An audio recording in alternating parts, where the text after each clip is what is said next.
Reading from the Dead Sea Scrolls Bible,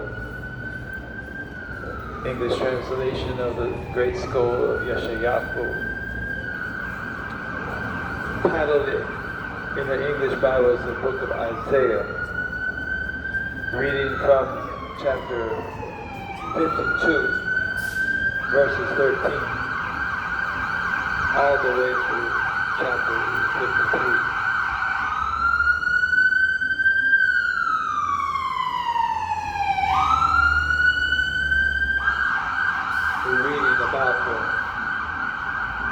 The healer, the Redeemer. We find in this passage from Isaiah that prophecy of the suffering servant. We find that it is singular. It's not speaking of the nation of Israel. It's not speaking of one of the kings of Israel. But it's speaking of one who was crucified and who was raised from the dead. Even 700 years before it happened, the prophecy was given. And it reads like this: "See, my servant will prosper, and he will be exalted and lifted up, and will be very high, just as many were astonished at you. So was he marred in his appearance, more than any human, and his form beyond that of the sons of humans. So he will startle many nations. Kings will shut their mouths at him. For what had not been told them, they will see. And what they had not heard, they will understand.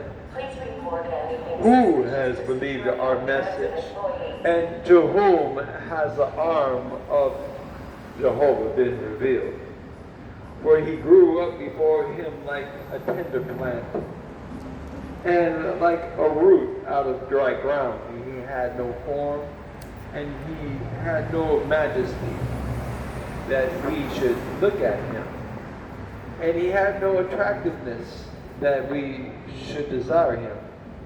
He was despised and rejected by others, and a man of sorrows and familiar with suffering, and like one from whom people hide their faces. And we despised him, and we did not value him.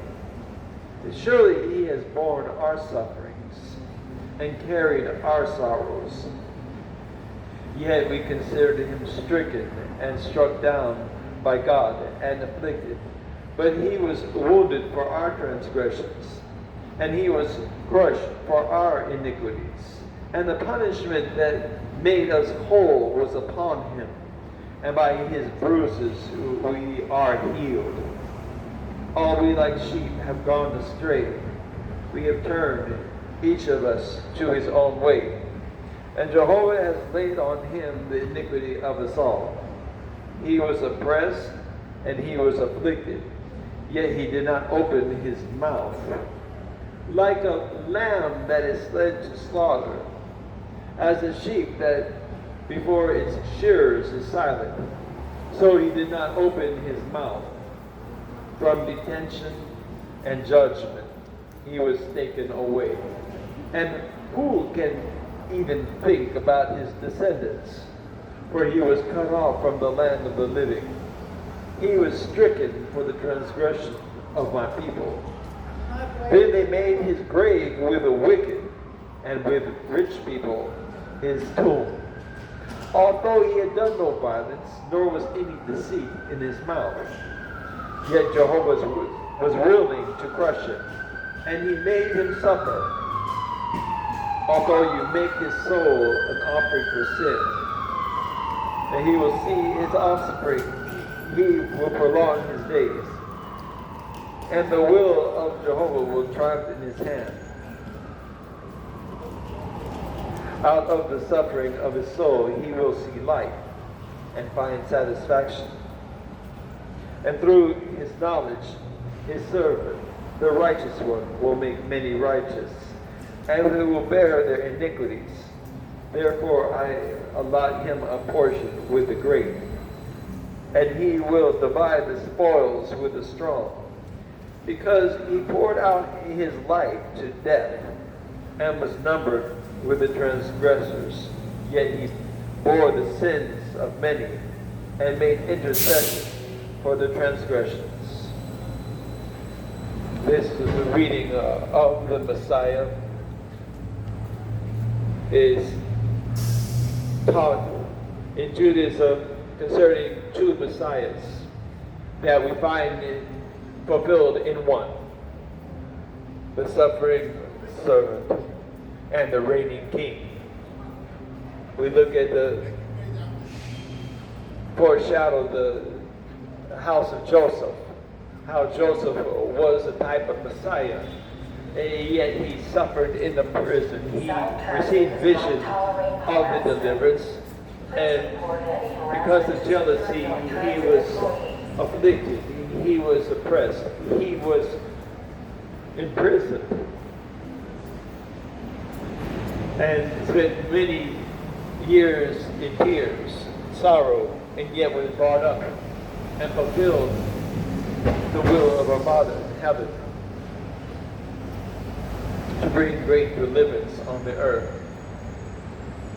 The suffering servant is shown in Isaiah 53 that he is the Passover lamb, the lamb to slaughter.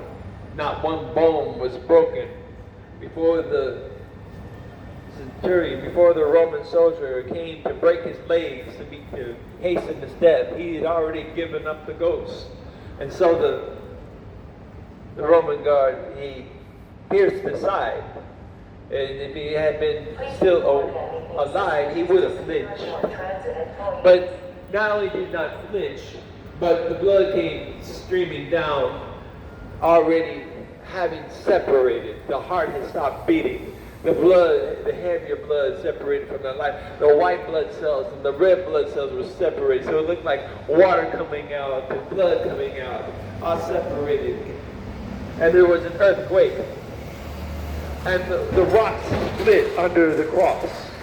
And the blood went streaming down, even 20 feet into the ground to where the mercy seat had been hidden by Jeremiah and the high priest before the Babylonian invasion. Fulfilling not only the Passover requirement of a holy lamb, but also the Yom Kippur, the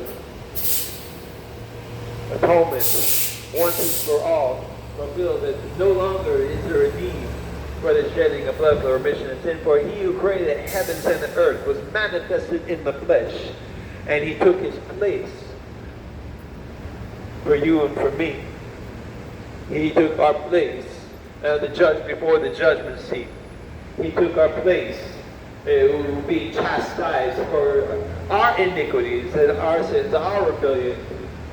He took our place in execution, and he took our place even for 3 days, 3 nights and 3 days in hell.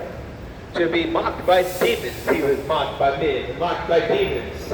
And Father looked down and said, "It is done, it is finished." He raised his son, gave him a crown, King of Kings and Lord of Lords. Oh, they had stripped him naked and beat him and thrashed him before nailing him to that cross. But our Father clothed him with linen and said, "This is my son, well done, good and faithful." Some marvel about this passage and saying he didn't come into this world looking like the God from heaven. He didn't have a halo around his head. He looked so much like his brethren that the priests, the Sadducees and Pharisees, they had to pay somebody to show, even though they'd been with him all that time. Yeshua, HaMashiyah, had his 12 disciples. They're all about the same age. And the youngest one was John Johannan. He was like about 20. Peter's older, but basically they're about the same age. And they all were Jewish, and they all had the long hair and the beard, and they all wore the same clothes, type of clothes, tunic, outer garment, mantle. But They looked the same. He didn't come down walking in majesty that everybody should, who is this? But he looked just like you and me. Look at him, and he came even as a lamb to slaughter. And nobody stood up for him. He had healed the sick, given sight to the blind. He had fed the poor and preached the gospel for free.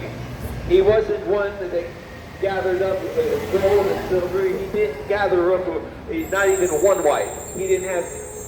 He wasn't like the false prophets that multiply the women and the chariots. But he was the servant of the Most High and came as a lamb to slaughter. Yet when he fulfilled his work at the cross, he was crowned King of Kings and Lord of Lords. My eyes have seen our risen Savior. I've seen him tall and slim and noble. I've seen him with a crown upon his head, for his crown's of pure gold and with the diamonds and rubies and sewn cord of blue and green and all about the size of my eyes, all the way around his crown. His crown was splendor because he paid the price in full for his kingdom. He came with love, saying, no greater love can a man have than he laid down his life for his friends. He stretched out his arms without complaint, without resistance, to pay our price of redemption in full. This is the passage, the prophecy of Yeshua HaMashiyah that has been fulfilled. Please record